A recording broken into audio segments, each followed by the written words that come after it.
नमस्कार साथियों, मैं आपका साथी दिनेश बोरा। आप राजस्थान तक देख रहे हैं।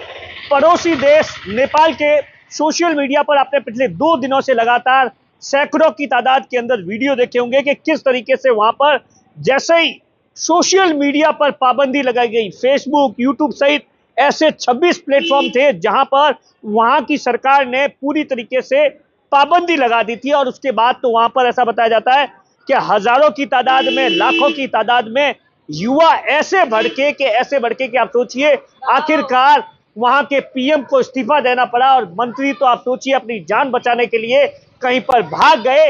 लेकिन युवाओं के अंदर जो भ्रष्टाचार को लेकर गुस्सा था, गुस्सा इस कदर था कि आप सोचिए पीएम आवास से लेकर कई और जगहों पर लगातार आग लगा दी, लगातार वहां पर प्रदर्शन है। लेकिन इसी बीच खबर है कि राजस्थान के ऐसे 4000 लोग हैं जो कि वहां पर फंसे हुए हैं। दरअसल राजस्थान सहित देश के अलग अलग हिस्सों के लोग हैं वो धार्मिक यात्रा पर वहां पर जाते हैं। कई दिनों की जो धार्मिक यात्रा होती है वहां पर जाते हैं और उसके बाद में काठमांडू पर वहां पर फ्लाइट लेकर वापस इंडिया आते हैं। तो इसी तरीके से ऐसा बताया जाता है कि जयपुर के 500-700 लोग थे, बाड़मेर के कुछ लोग थे। एक जो बाड़मेर के जो व्यवसायी फंसे हुए हैं उनसे मैंने अभी वीडियो कॉल पे बातचीत की है। आप नमस्ते बोरा जी। आप कब गए थे? मैं यार 25 को आ गया था काठमांडू। अच्छा 25 अगस्त। अच्छा, कहाँ वहां पर?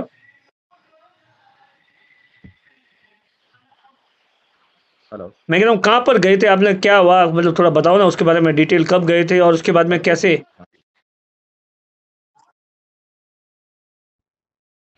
हेलो। आवाज आ रही है मेरी? आवाज हाँ हाँ, मैं कह रहा आ हूँ। रही है आ रही है। हाँ, मैं कह रहा हूँ कि आप कब गए थे और कहाँ धार्मिक यात्रा थी या क्या था, उसका थोड़ा डिटेल बताओ। उसके बाद में क्या कुछ हुआ, क्या आपने देखा?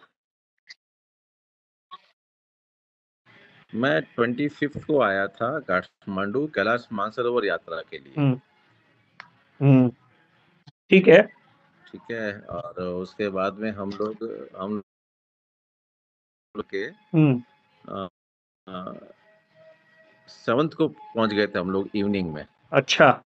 7th लेट शाम तक हम लोग पहुंचे थे वापस इवनिंग में। हम्म और यात्रा लंबी होने की वजह से एक नाइट में, एक दिन का मैंने एक एक्स्ट्रा रखा था। ऊपर पहाड़ों में कोई अ, आगे फंस जाए कर जाए, तो एक दिन मैंने एक्स्ट्रा लेके चल रहा था। तो मेरा कल की फ्लाइट थी रिटर्न। अच्छा। और फिर कुछ, हाँ, नए चैप्टर्स आए सामने। हम्म नई चीज़ें आपको डेवलपमेंट है, मीडिया में पता है सबको। हम्म सुबह ये सब देखते हुए जल्दी आ गए थे एयरपोर्ट, तो हम्म ताकि एयरपोर्ट पहुंचने में दिक्कत नहीं हो। लेकिन अब एयरपोर्ट आने के बाद भी समस्या सेम की सेम ही रही। हम्म एक एक करके सारी फ्लाइट्स कैंसिल हो गई। और बाद में हमें एयरपोर्ट से भी निकाल दिया गया कि आप अब अपने, जहाँ आपको सही लगता है आप वहाँ पे अपने रेस्ट पे चले जाओ। हम्म और ऐसे करके हम लोग एक पास में नज़दीकी एक एयरपोर्ट के होटल ले लिया, ताकि हम्म वापस जब सर्विसेज रिज्यूम हो हम्म तो हम लोग टाइम पे और इजीली किसी दुविधा के पहुंच जाए एयरपोर्ट। तो तो हम लोग 700-800 मीटर के डिस्टेंस पे ही एक होटल में आ गए यहाँ पे। अच्छा, तो अभी मतलब वहाँ क्या स्थिति है आज, जैसे आप अभी जो जहाँ हैं वो कौन सी लोकेशन है, काठमांडू? अ, मैं जहाँ पे हूँ वहाँ पे, हाँ, काठमांडू एयरपोर्ट से मतलब 700-800 मीटर की डिस्टेंस होगी हार्डली। हाँ। ठीक है। हम्म और देखा जाए तो रात के 2 बजे तक हंगामा था। लेकिन सुबह से कोई भी ऐसी खबर नहीं है हम्म कि किसी तरह की कोई न्यूसेंस हो या कोई आगजनी का हो। लेकिन हाँ, शहर में होटल बिल्डिंग से देख सकता हूँ मैं, हम्म कई जगह पे धुआं उठ रहा है, मल्टीपल लोकेशन पे धुआं उठ रहा है। हम्म और हमारे यहाँ एरिया में भी गश्त चल रही थी, बराबर रेगुलर अच्छा। गश्त पे थी आर्मी यहाँ पे। हम्म पैदल मार्च भी था और गाड़ी में भी घूम रही थी। तो आपने वहाँ अभी राजस्थान सरकार से कोई कांटेक्ट वगैरह हुआ, पुलिस वगैरह हेलो। से, सरकार से? हेलो। मैं कह रहा हूँ सरकार से कोई कांटेक्ट हुआ, सरकार हाँ जी से? बोरा जी। सरकार से कोई कांटेक्ट हुआ, राजस्थान की सरकार से या राजस्थान की पुलिस से या दूतावास से?